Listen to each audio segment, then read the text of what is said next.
Hello everyone! TM Wood here. I'm back and I'm going to do an experiment today as I work on getting my book out there. I am going to create some shorts ads for the book. For a lot of them, I will be presenting the book as if it is already culturally established, if that makes sense. I figured that would be fine. Anyways, let's have some fun as I procrastinate from recording the actual audiobook, because I'm about halfway through that. This will also double as a light lore dump as well. And that's why Cut, the Mad Architect, isn't a lazy reboot or an unoriginal rehash of some IP you've already seen before or some story you've already been told. Hollywood isn't the only example. The gaming industry has this issue too. People won't take a leap of faith with a new story, with new characters, or worse still, the writers infecting these industries write more for themselves and forget they have audiences to entertain. So what ends up happening is, especially with these reboots and remakes, these writers end up tarnishing beloved IPs with the characters inside them that you and I love. The Mad Architect isn't like that.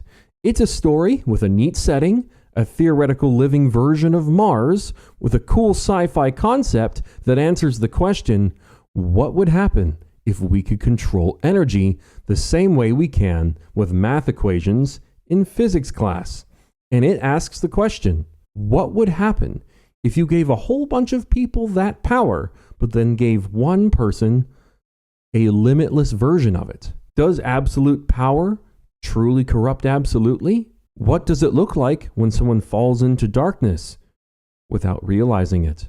What does it look like when they try to resist? And now let's do the next one.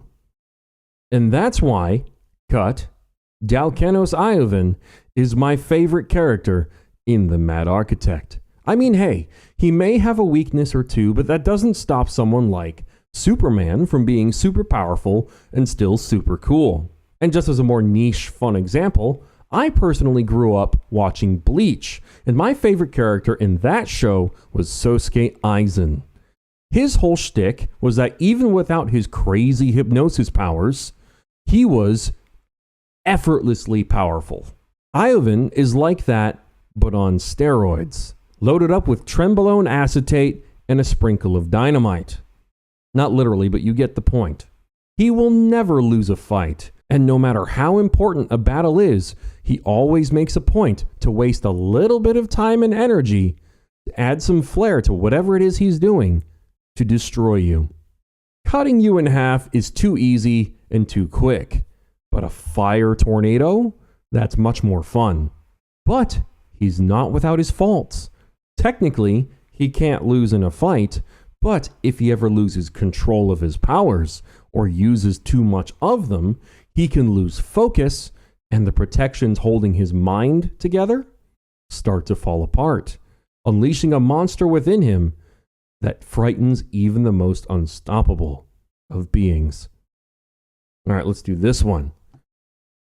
And ask yourself, Cut, what does your tool of Genesis say about you in the world of the Mad Architect? Well, it's actually very similar to a lot of other things in popular culture. In Star Wars, a blue lightsaber means you're a physical force of good. Green signifies you're more meditative.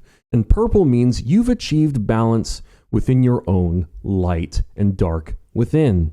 Or it just means you're Samuel Jackson.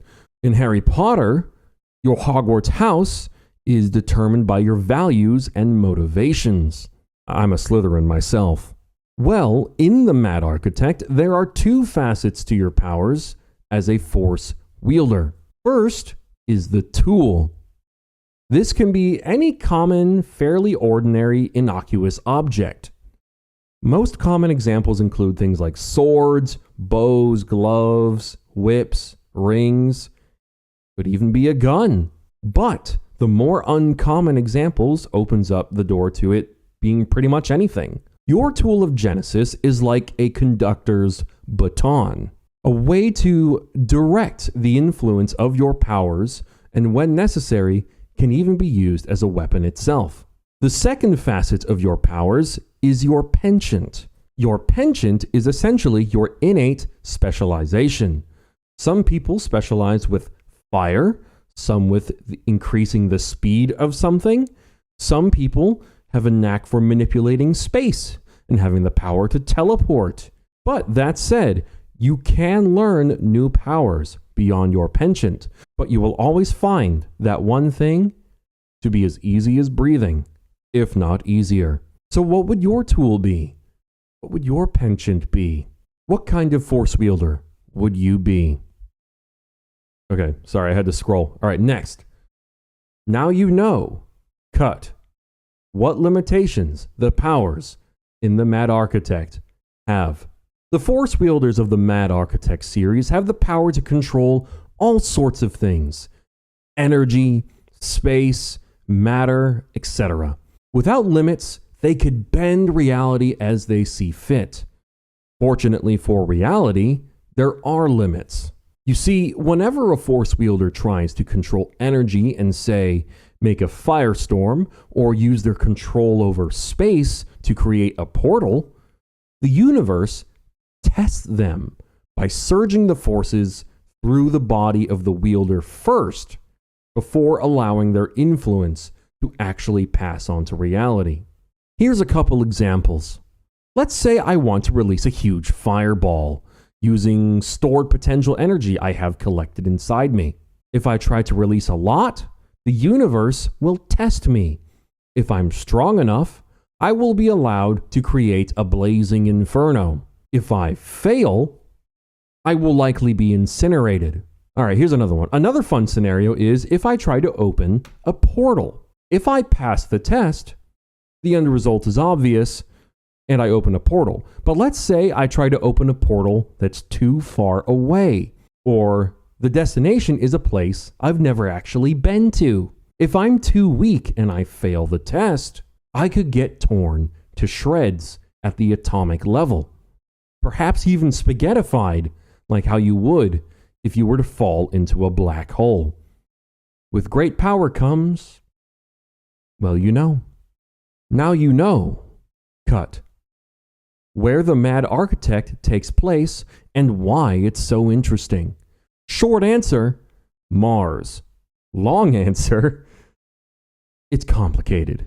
You see, the version of Mars we experience in the Mad Architect is inspired by a version of a theory that posits Mars once could have been habitable and maybe even harbored some kind of life. Obviously, in a sci-fi setting, this idea was heavily expanded upon to the point Mars was made to resemble Earth of today in our world, in a lot of ways, except for the fact that everything is kind of orange and a little red.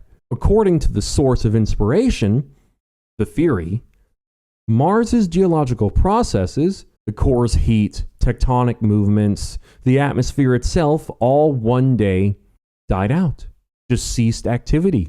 Will Mars of the Mad Architect suffer the same fate and slowly wither away with a quiet death? Or will something else end the world? Now you know, cut. These are all the cosmic forces force wielders are currently known to be able to control in the Mad Architect. Bear in mind, all of these powers are learned and developed through proximity and experience and dedicated study of often natural phenomena pertaining to these forces. In other words, you can't learn to control fire without spending a lot of time around fire. Let's begin. Number 1, energy. And this means all kinds of energy: kinetic, thermal, potential, radiation. Put simply, a person who can wield energy at the ultimate level can take any form of energy, store it within themselves, and release it later as the same or even a completely different type of energy. You could steal kinetic energy from a falling meteor and later release that power to create a terrible forest fire. Number 2, matter. From simple tangible matter to gases and plasma, a master of matter can bend the physical world around them to whatever image they want, so long as they've become familiar with what they want to control and create. They can do it. The most famous example would be turning lead into gold. Just remember, the conversion rate comes from just how many basic components, such as atoms, you have to play with. You may need a lot of something to make a little of something else. Number 3, space. Space is a rare power because it requires people to often leave their home planet and witness powerful space phenomena and anomalies such as black holes and supernova.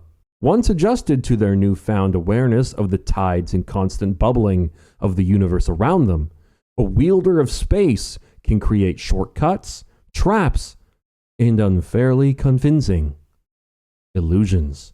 Number 4, information.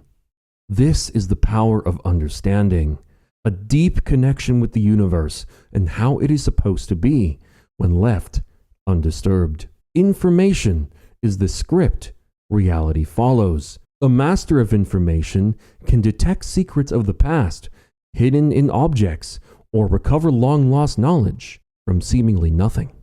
A simple example would be, say, someone wrote a message and the recipient burnt the paper the message was on after reading it to hide the contents. A master of information would be able to analyze the ashes and simply read them if they were still an intact piece of paper. Number 5, time. And no, before you get worried, time travel isn't possible. However, a master of time sees the universe differently. Time progresses differently throughout the universe, like how things can really change when objects with a lot of mass are present. A master of time will have achieved a perspective not unlike Heimdall in Norse mythology, aware of a lot of things at once, some things that may technically not have happened yet, but also have. A little confusing to describe to someone like us with a regular perspective, but makes perfect sense to a master of time. All right, that's everything. Let me know if you learned anything, and let's see how these do.